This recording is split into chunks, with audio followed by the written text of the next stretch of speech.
When we talk about the lives of the saints, sometimes we can have this idea that they're up there in this stained glass window, and sometimes it's quite difficult to sort of relate to them.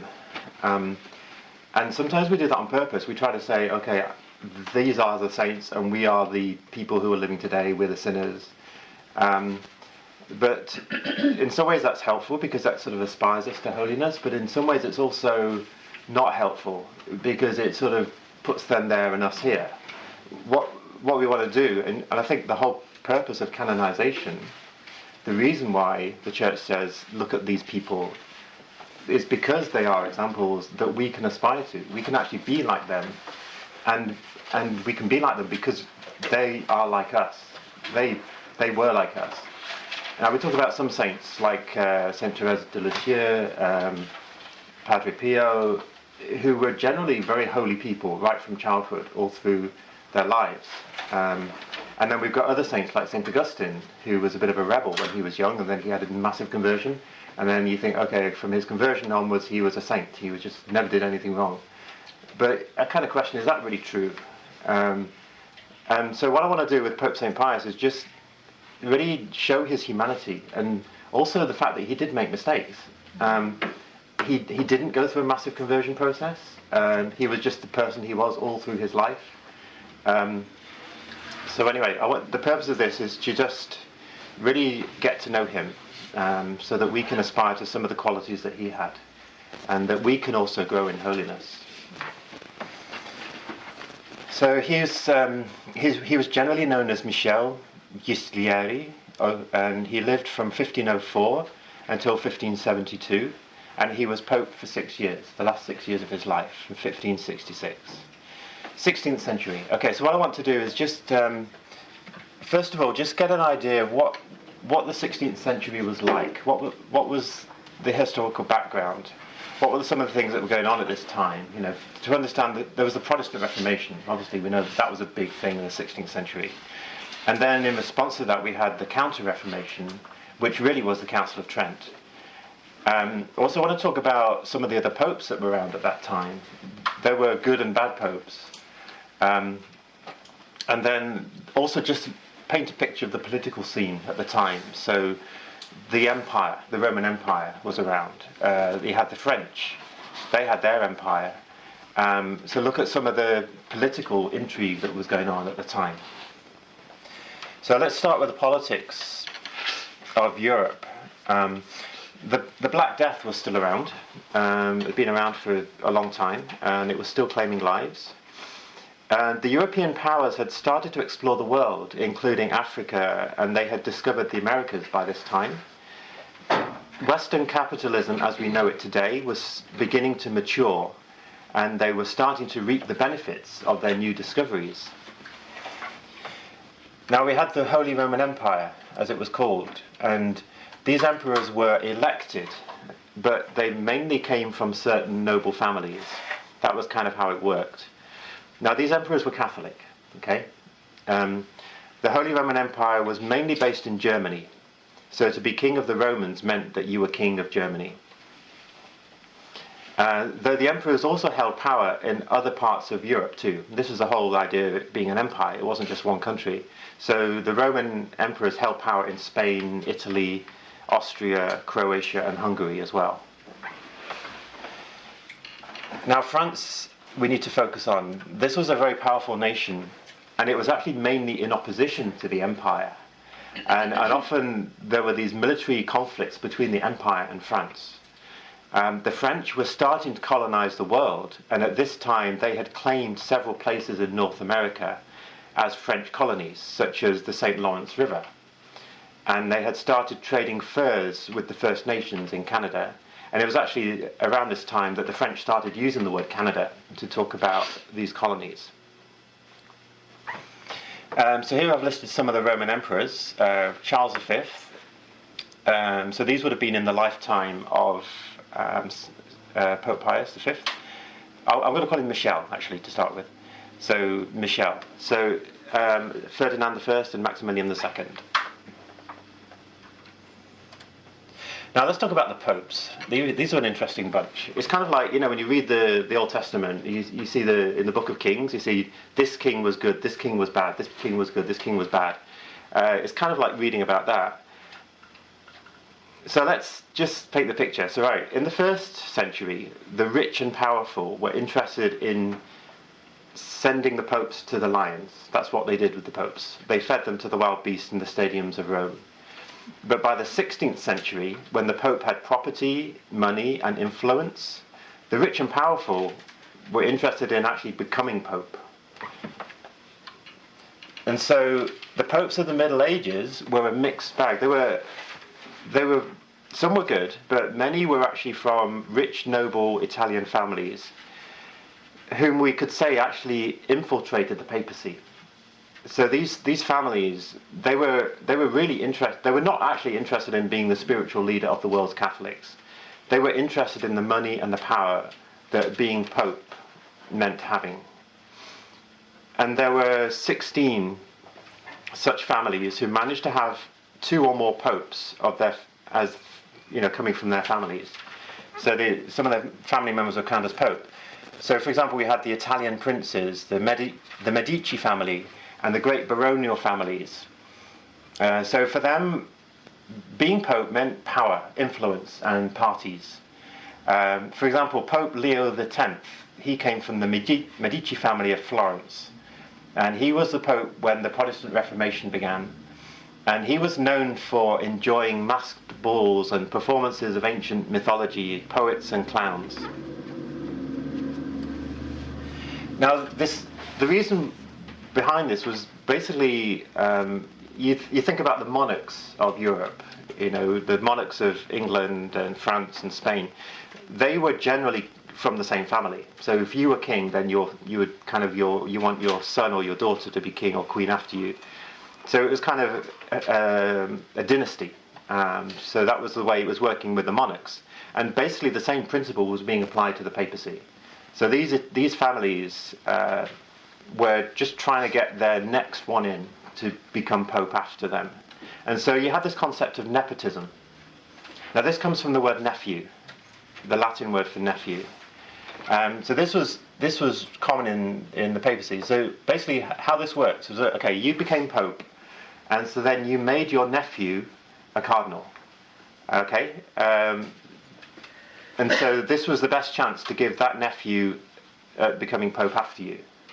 Okay? Because the popes were celibate, well, mostly. So the best that they could do was get their nephews to come in after them. But it didn't just stay with the nephews, it also extended out to the cousins and the grandsons as well. So basically, you wanted to get as many of your family members into the cardinalate as possible, so that they had a good chance of becoming Pope after you.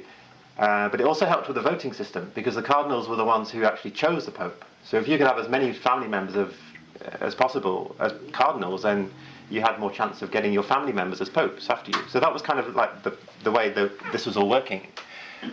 They also promoted their family members, you know, the popes, they promoted their family members to positions of power in government, or gave them land or other sources of income. And so what happened was, every time a pope died, there was an election like we have today, but there would be this political wrangling for power amongst all these families to see which could secure the papacy seat next. So if your nephews or cousins were cardinals, then you had more chance of keeping the papacy in your family. So, for example, Pope Leo X, whom I mentioned earlier, he made his cousin Giulio cardinal, and so then Giulio became Pope Clement VII. Another thing that was happening around this time was simony. This was cardinals in conclave actually taking bribes from politicians who wanted particular cardinals to become Pope. So many of these conclaves were only partially closed to the outside world, and actually some of them were not even closed at all. And so you had all these bad popes, but interspersed with these you would actually get genuine popes who were guided by godly principles, including, for example, Pius II, or the Dutch Pope Hadrian VI, Pope Marcellus, who sadly was only Pope for less than a month, and then Pope Pius V himself. Now, incidentally, Pope Pius V was the only canonized Pope of the whole of the Middle Ages. And the previous one to be canonized was Pope St. Gregory VII in the 11th century. And then the next Pope after Pius to be canonized was also called Pius. That was Pius X in the 20th century. So there was this whole 800-year period with no canonized popes apart from Pope Pius V. Now, this 800-year period roughly coincided with the owning of papal states. So it was a time when the Pope had a lot of money and wealth. Once those papal states had gone, you know, they were, as you probably know, they were sold in the they were taken in the 19th century. Then the wealthy Italian families somehow lost interest in the papacy. Okay, so those are the sort of popes that we had. Now let's talk about the Protestant Reformation. So let's start with St. Peter's Basilica. Now, the first St. Peter's Basilica was built by Emperor Constantine in the 4th century. And then, as you may know, the papacy moved to Avignon. And so this basilica sort of got into disrepair and into decline. And so Pope Julius II began the rebuilding of a new St. Peter's Basilica in the early 16th century. And then his immediate successor, Leo X, took over the rebuilding, and he approved the selling of indulgences to help with the funding. Martin Luther didn't think this was good, and so he wrote his 95 Theses in 1517, and with the aid of the newly invented printing press, these quickly spread throughout Europe. And so what happened was whole nations became Protestant, or remained Catholic. And these were led by the rulers, some of whom decided for genuine religious reasons, while others decided for political or financial reasons whether their country would become Protestant or remain Catholic. And for the majority of commoners living in these countries, there was no real free choice based on theology. So your average farmer just living in England or Spain, he wouldn't be sitting down and thinking, oh, do I really believe the Eucharist or praying to the saints is genuine? No, you just basically followed what the rulers told you. Otherwise, you were a criminal. You know, if you didn't follow the religion of the country, you were a criminal, and you could be condemned to death. So this began in 1517, so by the time Pius became Pope, it had been around for 49 years, so roughly 2 generations. Now let's talk about the Council of Trent. Martin Luther was keen to have a council in 1520, so shortly after he published his theses, but this didn't take place. And also, another person who was keen to have a council was the Roman Emperor, Charles V. And he was keen to establish this Council of Trent to reunite the divided Church of Europe. But he was opposed by King Francis I of France. And also many of the popes of the time were not interested, until eventually Pope Paul III began the council in 1545, shortly before Martin Luther died. It then proceeded in various stages, as we can see on the slide. So Pope Paul III, the council went on from 1545 to 1547. Then there was a break for 4 years, and then Pope Julius, his successor, Pope Julius III, he took over, and there's a second session, 1551 to 52. And then after he died, Pope Marcellus II was Pope, but he had a very short papacy. And then Pope Paul IV became Pope, but he had no interest in a council at all. So it was another 10 years before it reconvened. So it was 1562 before the council then continued until 1563. Okay, and then Pope Pius V, he was the immediate successor after Pius IV. And now Trent itself. Okay. Also, just to note that none of the popes actually attended the council. They just sent delegates. And also no Protestants attended either. They were not interested. So it ended up just being a Catholic council. Now Trent itself was in northern Italy, in lands belonging to the Roman Emperor. Now this is important, because the emperor's thinking was that in order to get Protestants to come to the council, they would have it in neutral territory, not in papal states territory. But even so, no Protestants actually attended anyway.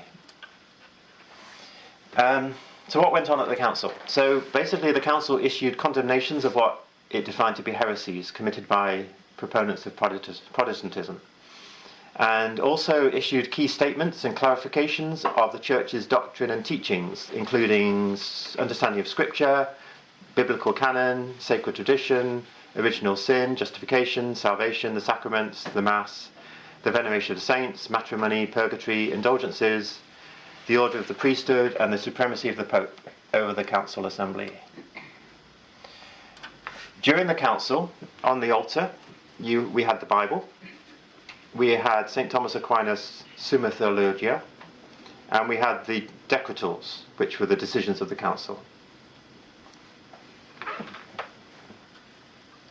Okay, so it finished in 1563, and then 3 years later, that was when Pope Pius V became Pope.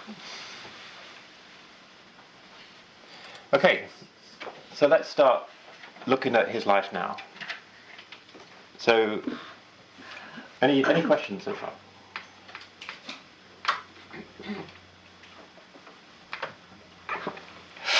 That was just applause so I can drink some coffee. Okay, so he was born Antonio Ghislieri. Is that how you say it? Ghislieri. Okay, Ghislieri. He was a shepherd boy, born in Bosco in 1504 in the province of Alessandria in northern Italy. The story is that when he was about 12, he met 2 Dominican friars travelling through his hometown of Bosco, and he asked them if he might accompany them. They agreed, and after asking his parents' permission, he went with them and began his studies at the Dominican monastery at Voghera in Lombardy. He had several name changes throughout his whole life, so he changed his name 3 times. He actually changed his name to Michel when he joined the Dominican order at the age of 14. And he changed his last name to Alessandrino when he became a cardinal, much later on, because that was the name that he'd been given when he made his religious profession to the Dominican order. And this came from the name of Alessandria, where he had grown up, so the province. And then obviously finally he became Pope Pius V.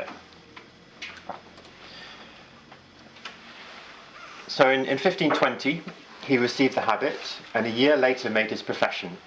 He observed the rules with religious zeal, particularly in respect to poverty. He studied for 7 years, and then immediately afterwards was appointed professor of theology. His first direction to his class as professor was, "The most powerful aid we can bring to this study is the practice of earnest prayer. The more closely the mind is united to God, the richer will be the stores of light that follow its researches." He was ordained at the age of 24 in 1528. Shortly after his ordination, he went back home to Bosco, but he found it destroyed by the French, who were on their way to Pavia, and he couldn't find his parents. So he eventually found out that his parents had fled with many other people to nearby Sesodia, and so that is where Michel celebrated his first Mass as a Dominican friar with his parents in attendance. He became prior. He was a prior of Vigevano, Sonsino, and then Alba. And as prior, he taught his religious subjects. As salt is quickly converted again to water, so religious who are the salt of the earth, withdrawn by God from the waters of the world, are but too easily absorbed once more into their native element with all its vices and temptations, if they return to it without sufficient and just cause. So he encourages his subjects to be free of the world and to withdraw as much as possible. Now this was obviously going to be a struggle for him later on in life when he became Pope. But this was kind of how he aimed to live. Be free of the world if you can. He was actually quite severe as a prior, and he was a tough priest, but he was also kind and humble. He became the confessor of the governor of Milan, but he permitted himself no luxuries. He often travelled long journeys on foot, carrying his bag on his shoulders. Now we'll come back to this governor of Milan later on, so just remember that fact. Now let's just give a bit of background to the Roman Inquisition. Now there were several inquisitions throughout history, beginning in the 12th century. In all of these cases, it was the state who laid the law about heresy, and the church who carried out the Inquisition to determine whether the person was guilty of heresy or not.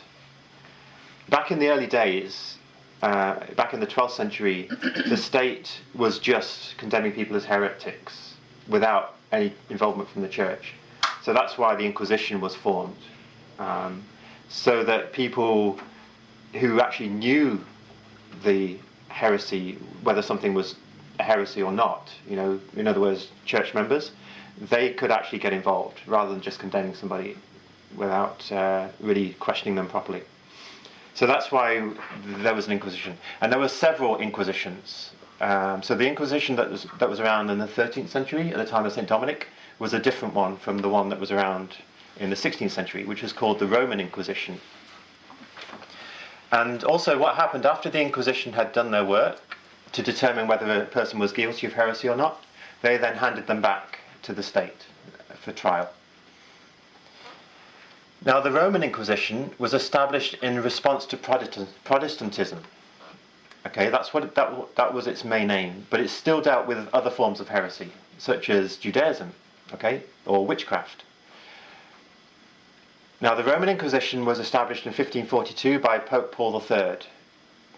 By establishing the Congregation of the Holy Office of the Inquisition as a permanent congregation staffed with cardinals and other officials. It had the tasks of maintaining and defending the integrity of the faith, and of examining and proscribing errors and false doctrines. It became the supervisory body of local inquisitions. The Roman Inquisition was generally less severe than the Spanish Inquisition, which was established in the 15th century by the King and Queen of Spain. Okay, so you had the general, the Supreme Inquisitor, who looked after the Inquisition, but there were several local inquisitions in various towns and cities. In 1543, at the age... Question. Did the Roman Inquisition and the Spanish Inquisition coincide too? I think they might have. Yes, I think they did. Part of that time, at least? They went on at the same time. Yeah. So the Spanish Inquisition based mainly in Spain, and then the Roman Inquisition was dealing with Protestantism. Yeah. Now, at the age of 39, Michel was summoned to the provincial chapter at Parma, and there he refuted the errors of the Lutherans in a thesis dealing with many points of false doctrine.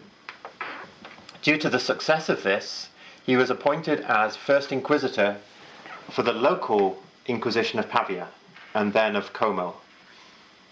Now, Pavia and Como, these were hotspots close to the border of Protestant Switzerland. And he had a number of difficulties in this role, but he would often escape to stay in the homes of peasants, where he would be relatively safe.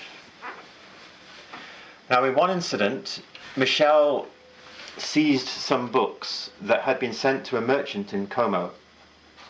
The merchant, then, he had friends in the cathedral chapter, and he appealed to the vicar capitular, and his appeal was successful, and so you had all these people in the cathedral chapter sort of siding with the merchant, okay? And so what Michel did was he excommunicated not only the merchant, but all of these people in the cathedral chapter. So the response of the local people was to stone him. So they started throwing stones at Michel. And then a count threatened to throw him into a well. And he responded, "That shall be as God wills." So when the governor of Milan, the guy that I mentioned earlier, when he heard about this, he summoned Michel to answer to him for his conduct. But Michel escaped, and he travelled to Rome. And then when he arrived in Rome, late on Christmas Eve, he was travel-weary, cold and hungry. So he just travelled all the way from northern Italy. And he went to the Dominican priory, which he would do naturally as a Dominican. But there he received a cold welcome from the prior, who didn't recognize him. He didn't know who he was. He just looked like some poor wayfarer. And so the prior asked him the reason for his visit. And the prior said, "Will you present yourself to the cardinals in the hope of becoming pope, perhaps?" He said that with a bit of sarcasm. And Michel responded, he just wanted to stay for a few days to conduct his business in Rome. So the prior had no idea that he was a local inquisitor, just arriving into the priory. Now, in his role as inquisitor, Michel was often advised not to wear his Dominican habit, but to wear layman's clothing for his own safety. But he would refuse, saying, "I accepted death with my commission. I can never die in a holier cause." Now, we have this grim picture of the Inquisition, don't we, today? Possibly influenced by the Protestant viewpoint, who were on the receiving end of it.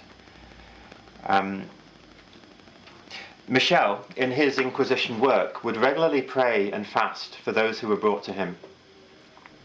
In one incident, a young Franciscan who had started to preach heresies was detained and imprisoned by the Inquisition. While he was in prison, Michel would often visit him, speaking to him kindly and begging him to renounce his heresies. Michel would often pray for him and offer the sacrifice of the Mass for him. He would visit him daily and speak to him with tenderness and sympathy. Eventually, the Franciscan, in a torrent of emotion and tears, realized his errors and renounced the heresies. Michel then appealed to the Pope for him to be pardoned. The prisoner was too ashamed to return to the Franciscans, so Michel adopted him as his spiritual son. And eventually he decided to become a Dominican. This man then became the celebrated Sixtus of Siena, who is regarded as one of the two most outstanding Dominican scholars of his generation.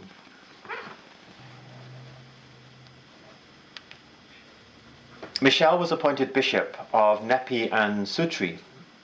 When the Pope had appointed him, Michel implored him to choose someone else so that he could live and die as a Dominican. That was all he really wanted to be. And later, when he was appointed Cardinal, he was not grateful for the appointment and for the promotion and everything that came with that. And he didn't even thank the Pope for this honour. For his titular church, he chose the Dominican Church of Santa Maria sopra Minerva. And this was also when he changed his last name to Alessandrino, as a link to his religious profession as a Dominican, when he'd been given this name. So, as I mentioned earlier, Alessandria was a province in Italy where he was born. Even as a cardinal, he still wore the Dominican habit and lived a regular life of a Dominican, including fasting and abstaining regularly. The next appointment he received from the Pope was the Supreme Inquisitor for the whole of the Catholic Church. Now, Michel was dead against nepotism. During this period, Michel opposed the appointment by the Pope of the 13-year-old Ferdinand de' Medici. So remember the Medicis, this is one of these Italian families who had been getting lots of popes in. And it was looking like the Pope of that time was appointing this Ferdinand as a cardinal, even though he was only 13 years old. And so Michel opposed this, and he told the Pope that the Church needed men of mature years for this task, not children. As a result, the Pope relieved Michel of his position as Inquisitor and transferred him to be Bishop of Mondovì, which was back in the north of Italy, a long way from Rome.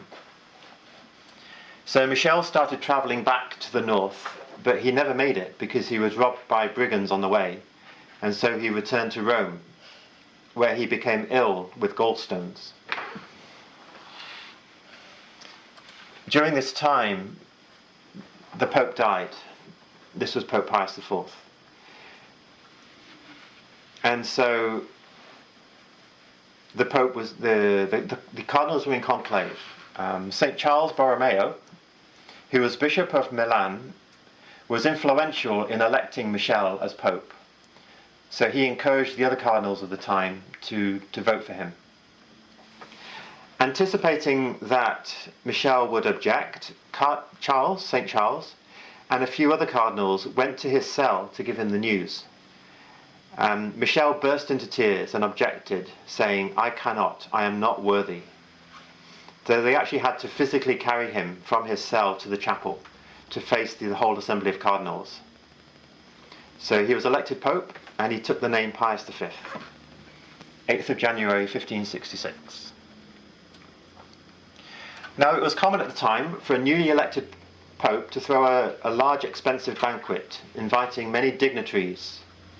But instead, Pope Pius V gave the money for the celebration to the poor and to hospitals. As Pope, Pius V continued to wear his hair shirt and his Dominican habit under his papal vestments, and to sleep on a straw bed. He continued to observe fasts and would often walk barefoot and bareheaded in processions with a long white beard. He was the ideal religious pope who attempted to discourage rulers from any military engagement, but instead promoted the weapons of prayer, fasting, and Holy Scripture. Generally, he was not particularly good at dealing with affairs of state. He was not really a politician, but as Pope, that was one of the things that he had to do. So he began some reforms. So at the beginning of my talk, I mentioned what the papacy was like at that time, all these wild parties and so on. So Pope Pius began reforms, first of all, within the Roman Curia. So he was assisted in this by St. Charles Borromeo, and he cleansed the Curia by removing the fools who had been working there under the previous pope.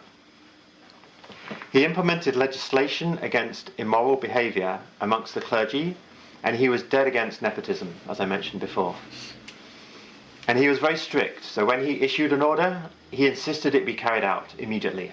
And that was actually important, because as Pope you could issue an order, but sometimes people just ignore you, or just take their time. But for Pius, he was very strict, and he made sure people carried out this order straight away. So he had this reputation of being very severe and very strict. And under him, the cardinals and bishops were obliged to reside in the city now, in the city of Rome, rather than actually living in the papal palace. He introduced severe penalties for violating Sundays. Okay, so just imagine, a lot of clergy were not even going to church on Sundays. So he introduced severe penalties for violating Sundays, not just obviously for the clergy, but for everybody, and also feast days. There were also penalties for swearing and concubinage. He banned begging, and presumably because it had become common among citizens in general, those who were not even poor, to actually beg on the streets. Instead, Pius arranged for large donations to be made to those who were genuinely poor and in need. He was a great protector of the sacred bond of matrimony, and dealt severely with those who committed adultery by public whippings. Initially, Pius ordered all the prostitutes and courtesans to leave the city. However, what happened was many of these were then robbed on leaving Rome, and others were murdered, and others died of hunger. So instead, Pius allowed those who had not left yet to stay, but in a special area of the city. Now, all of this happened very quickly within his papacy, and as a result of these reforms, Rome became a much more pious and prayerful city. Pius also rebuilt the Inquisition's palace, which had previously been torn down by the mob after the death of Pope Pius IV. He made an agreement with the viceroys of Tuscany and Naples that bandits should be seized and executed wherever they were, regardless of territory. And so the whole of the Papal States' territory became a much safer and peaceful place to live in within a year of Pius becoming Pope.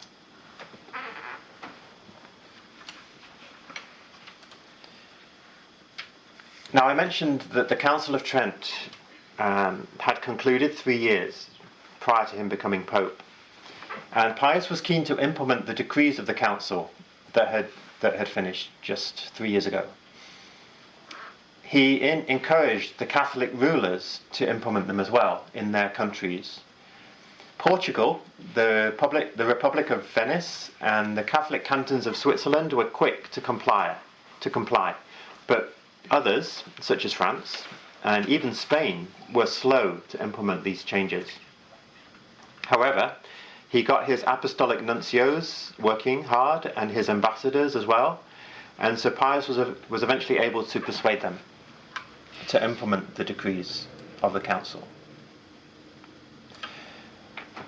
He became Pope in January 1566, and by September 1566, Pius had published a new catechism of the Catholic Church coming out of the council, known as the Catechism of the Council of Trent. 2 years later, a revised breviary was published to replace the old version, which had contained many legends of the saints in. And then 2 years after that, in 1570, a new Roman Missal was also published. And everybody was required to use this, unless they had a tradition older than 200 years of using some other rite. Now, this new Roman Missal from Pius V remained in use for 400 years until Pope Paul VI revised the Missal in 1970. Pope Pius' Missal then became known as the Tridentine Mass. In 2007, Pope Benedict XVI made Pope Pius' Missal available again for public use, and so it is still with us today. Pius V also revised liturgical music. Gregorian chant was revived in its simple, plain form. Now, incidentally, the Hail Mary prayer that we know today was also completed around this time, though not necessarily due to Pope Pius. Remember, the Hail Mary has always been a layperson's prayer. It's a laity prayer. But it was around the time of the Council of Trent that the second part of the prayer was added.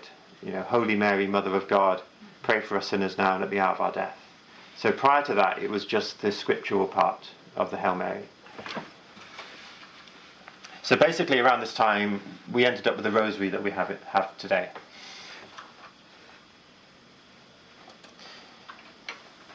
Pius was keen to ensure that those training for the priesthood were given good instruction. So he provided better training for seminarians. He also provided catechism training for the young. In 1567, Pope Pius declared St. Thomas Aquinas a doctor of the Church. And in 1570, he published a new edition of St. Thomas's works. He ranked St. Thomas' feast day with those of the four great Latin fathers. So he listed him among Ambrose, Augustine of Hippo, Jerome, and Gregory. Okay, so now let's talk about England. Okay. During the time of King Henry VIII and afterwards, several religious divisions took place in England. In response to this, shortly after she became Queen of England, Elizabeth I set about establishing an English Protestant church in order to establish unity and agreement. This is known as the Elizabethan Religious Settlement. The aim was to reform the liturgy rather than establish a set of theological doctrines, and also to navigate a kind of middle way between the Roman Catholicism and the forms of Protestantism found in other parts of Europe. The monarch became the supreme governor of the Church of England. Pope Pius V made a few attempts to reconcile Elizabeth to the Roman Catholic Church, but all were in vain. Now, Elizabeth's cousin, Mary Stuart, also known as Mary Queen of Scots, was Catholic. And she received a lot of support and encouragement from Pope Pius. Now, after Mary Queen of Scots' husband died, she was married, I think, to the King of France. She then went back to Scotland, where she was born. And so she was residing in Edinburgh for a while Queen Elizabeth was Queen of England. In 1569, a group of Catholic nobles from northern England aimed to depose Queen Elizabeth and put Mary on the throne in her place. Pope Pius was all for this, in support, because he wanted, obviously, Mary Queen of Scots to become Queen of England as well, because she was a Catholic. And so, in support of this, Pope Pius issued a papal bull called Regnans in Excelsis, which means ruling from on high, which is a reference to God. And in this bull, he actually excommunicated Elizabeth and anyone obeying her orders. Okay, she's Queen of England, and he's excommunicating anybody who obeys the orders of the Queen. All right. So he declared her the pretended Queen of England and the servant of crime. He called her a heretic, and he released all her subjects from any allegiance to her. The bull was intended to preserve the independence of Catholic nobles in England from the English throne. Okay, so there were, still under Queen Elizabeth I, there were still lots of Catholic nobles living in England. However, the result of the bull was disastrous. The Queen and the English government started to prosecute Catholics in England more fervently. So prior to this bull, the Catholics in England were basically tolerated, but now they could be prosecuted for disloyalty and treason in reference to the Pope's bull. An Act of Parliament in England made it high treason for any Jesuit or seminarian to be in England. So anyone found harbouring them was also regarded as a criminal. So many, myself growing up in England, we are very familiar with a lot of these saints. Many of the Catholic primary schools or secondary schools are called St. Thomas More School or St. John Fisher School. I personally went to St. Thomas More Primary School, and the Catholic chaplaincy that I lived in while I was at university was called St. Philip Howard House. Okay, so a lot of these names are familiar to us. And 40 of them were canonised in 1970, including St. Margaret Ward, who came from my hometown, Congleton, in Cheshire. She had helped a Catholic priest to escape from England, and as a result was tortured and hanged.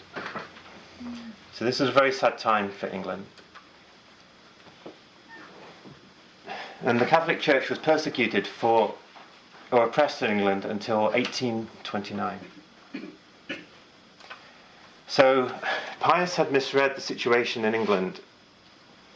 This was the last time a pope would attempt to depose any monarch of any country.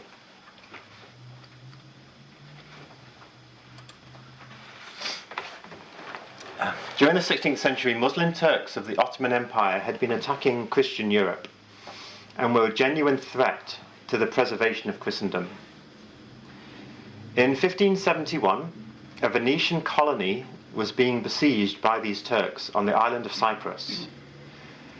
The Venetians were were all captured and imprisoned, and their commanders were executed. Pope Pius responded with the Holy League, which consisted of the Republic of Venice, the Spanish Empire, the Papal States, and others. King Philip of Spain provided most of the funding, and John of Austria was the fleet's commander. They had 212 warships. The Pope also encouraged Christians to pray the Rosary for the success of the battle. One of the Christian commanders, Andrea Dorio, had a copy of the image of Our Lady of Guadalupe in his ship's stateroom, which had been given to him by King Philip. The Turks, under the command of Ali Pasha, had a fleet of 278 warships, plus a few smaller vessels. Most of the oarsmen in this fleet were slaves, including a large number of Christians who had been captured in previous conquests. Although the Turks had more ships, the Christians had more guns in total and more ammunition for them. Now the two fleets engaged in battle in the Gulf of Patras in western Greece, and the Christians were victorious. This battle was historically important because it defined a clear boundary in the Mediterranean, beyond which the Ottoman Turks never crossed again, remaining to the east, effectively keeping Islam out of Europe. This was the last time a pope was involved in a military crusade. The victory was attributed to the prayers of the Virgin Mary through the praying of the Rosary. It is said that Pope Pius knew about the victory through prayer, even before the news had reached him. He made the 7th of October, which was the day of the victory, the Feast of Our Lady of Victory, which was renamed by Pius' immediate successor, Gregory XIII, to the Feast of Our Lady of the Rosary. Many songs, poems, and paintings were created amongst Christians in commemoration and celebration of this event.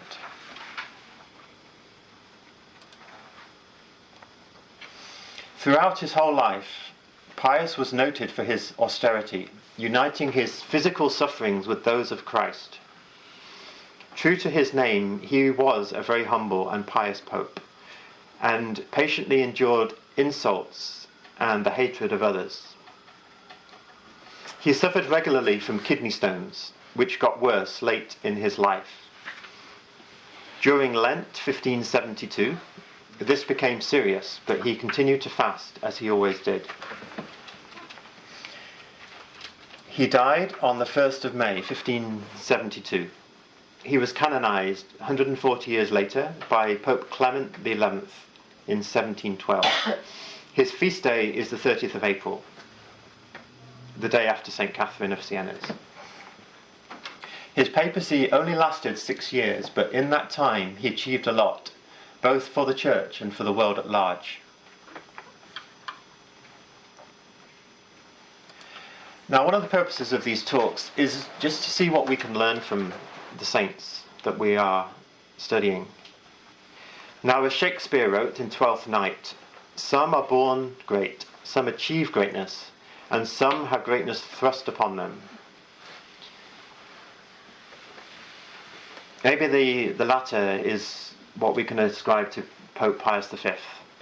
Sometimes we may be elected to a position of authority, and it can be a challenge because there are certain ideas that many have about your responsibilities in that position, or they might have expectations of you, or compare you with whoever was in that position before, or just assume you were like the one before. How do we respond to that? So it's good to recognize that it is a calling from God and a worthy calling. So becoming Pope is a worthy calling because God has recognized your capabilities and what you can apply to that position. But that's true for many of us in positions of authority. So we should do our best at it in that position and apply to it your own unique gifting. Now, many hate someone, not for who they really are, but for the position that they're in. A parking meter attendant once had someone walk past them and give them some verbal abuse, but they took it in their stride and they recognised that it was not something personal, but a result of their job. This guy didn't know this parking attendant. So this actually says more about the person giving the abuse than the recipient. Now, many people hated the Pope in the Middle Ages simply because of the position itself, not the actual person in it. Now, as we know, a lot of the popes at that time were not particularly holy or religious.